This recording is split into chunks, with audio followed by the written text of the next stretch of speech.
think, like, as you can see with Isaac Heaney talking about, oh, look, you can teach me how to kick straight. Like, players are pretty good at kicking their own ass if they've missed something or they haven't nailed something. So I'm pretty sure Nick Blakey, his pride would have been a factor in his last quarter, and he definitely helped his team.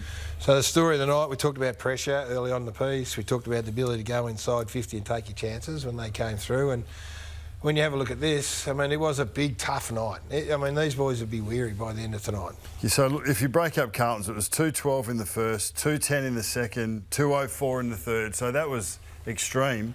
175 in the last. So that Sydney were able to buffer it. They were able to get away from Carlton's pressure. They were cleaner.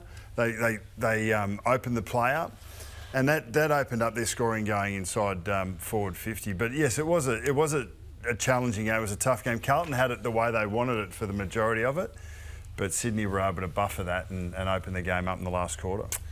Now, Jim Beam, teammate moment, I love this. I thought McCartan and Kerner had a really good battle. They're a really good match-up for each other. They're both really great physical specimens, about the same size, got great athleticism.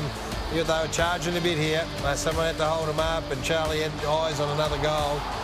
And the big Tommy McCartan, that's a Jim Beam teammate moment right there. You just got to hang on, got to find a way, and it was pretty important. So let's turn our attention to the Blues. The Swans should get all the praise and plaudits going their way. So the Carlton Footy Club led for 3 quarters. They had so much field position early in the piece and couldn't finish it off. No, that's right. They'd be disappointed they weren't further in front at half-time, no doubt about it. It's a bad loss by Carlton. So you wondered coming into the night, how they're going. Geelong, a couple of weeks ago, good win, but Geelong were a bit off. They belted North Melbourne, they belted West Coast, bad loss against Adelaide. St Kilda, how well are they going? So, form line, not sure. And I think that was justified tonight, what we saw in the second half. So, they'd be bitterly disappointed against a hampered Sydney with injury. I think the Silvani injury hurt them a lot. It just meant that their other tools probably had to lock down more so than be those zone-off attacking defenders. I think that was a big out that sort of contributed to their ability to... But it's not like, Marty was good, I agree with you, he helped straighten them up, but, Hamling was there, Francis was off. Like, it wasn't like they had big, dominant key forwards. Yeah, but Silvani goes off and Marty then stands up in the second half, like it's... Yeah. It comes down to the first half. You're exactly right. It comes down to the first half. It was like 70% time in forward half in the first quarter and a bit. So when you don't utilise that dominance and put the scoreboard pressure on, you get a result like that. So that's effectively probably where it comes back down to, their inability to punish a side when they've got field dominance. Charlie Kerner kicked 3 goals. We'll have a look at his highlights. As we said, he had some fantastic moments, had some enormous moments. Early in the piece, Harry was up and about going as well. So you thought, whilst they were untidy and not making the most of it, if you could keep giving them a look, then it would turn in the end, because they did appear to have not dominance, but they were getting really good looks. Only 5 different goal scorers, and 3 came from Charlie, 2 from Mackay and 2 from Cripps. So there's just not enough spread at the moment. Charlie and Harry are certainly 2 big key pillars down there that a lot of the ball goes through, so it's a little bit easier for the defenders to predict where the ball is going. We've spoken about the McCartan match-up on Curnow. Curnow kicked a couple of really big, important goals. Really tough. Quarter, didn't he? Yeah, really tough angles as well. This was a nice block behind play to set him on his way, but good sides sort of get 9, 10 different goal kickers. They just aren't at that level at the moment. Couldn't find different avenues towards goal. Yeah, so it is an issue for them. So it would appear that they have to have really big nights to get them across the line at the moment. So Harry Mackay's been, one of the dominant players in the competition since he came back from that, that break, and in that moment they had their best night when he was, best on ground against Geelong. So yeah, and last week as well, Harry. Last week as well.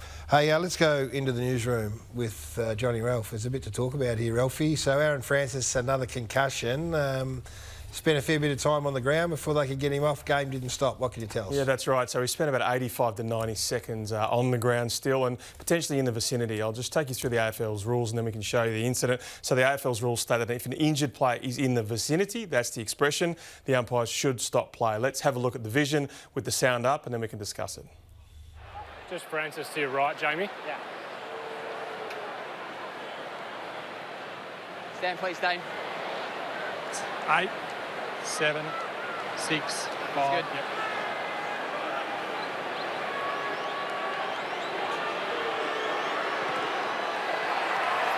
zone. Yes, Robbie. Bum. Oh, no, stop. Handball. Come on. Bum. Stop the game. Injured player. Yeah, Robbie.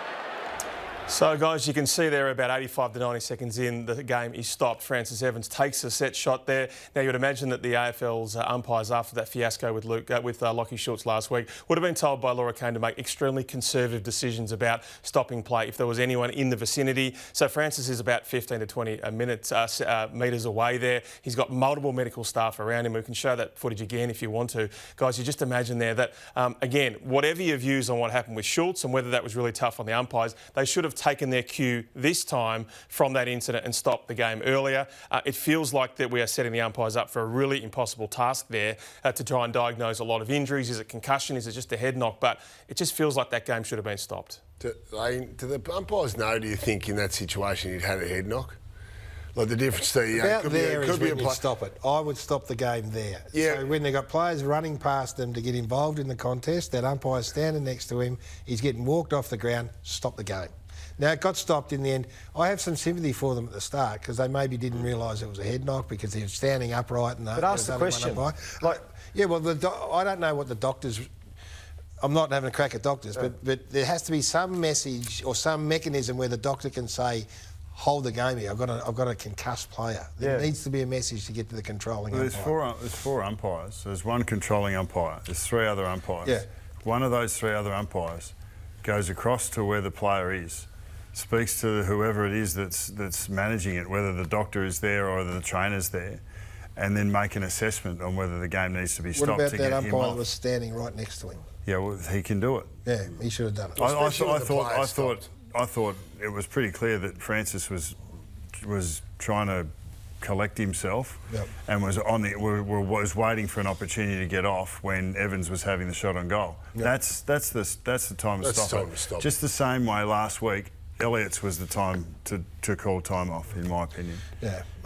I think we stopped the game for lots of reasons. We've got quarters that are going out to 36 minutes. If you got a head knock, stop the game.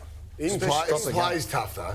Like so the umpire should have stopped it before they. In the motion of play, it is tough. That's tough to just blow the whistle. It's tough also having a bloke with a brain injury sitting there. Yeah, I know that, but if the play's in motion and the umpires are fixated on trying to make the correct decisions, which they've had challenges with this year. To try and stop the play. I understand what you're saying, and also concede that there are three others that can make that call as well. So but not all the umpires. I'm talking purely in play, not in that situation. If the ball is in motion, you don't have three umpires that are having a few minutes off. Most of their eyes, their attention is on the actual play itself. Where so you probably have one or two one that's out of the area. Yeah, I think we're just confusing everyone. Like for me, that is a really simple way to ask the doctor or for the doctor to communicate. We have had a player that is concussed. Can we stop the game? Bang, blow the whistle, stop the game. I don't see the confusion. And for me, that play went on for 5, 10 seconds, maybe 20 seconds, or longer than it should have. Okay. We over-communicate on these situations as well as what happened last week. Yeah, I'm with you on I'd err on the other side. What's the worst thing that happens? We stop the play because he didn't have... Yeah, sorry, he's not concussed. Stop the play for players who run out of breath these days, seriously. Correct.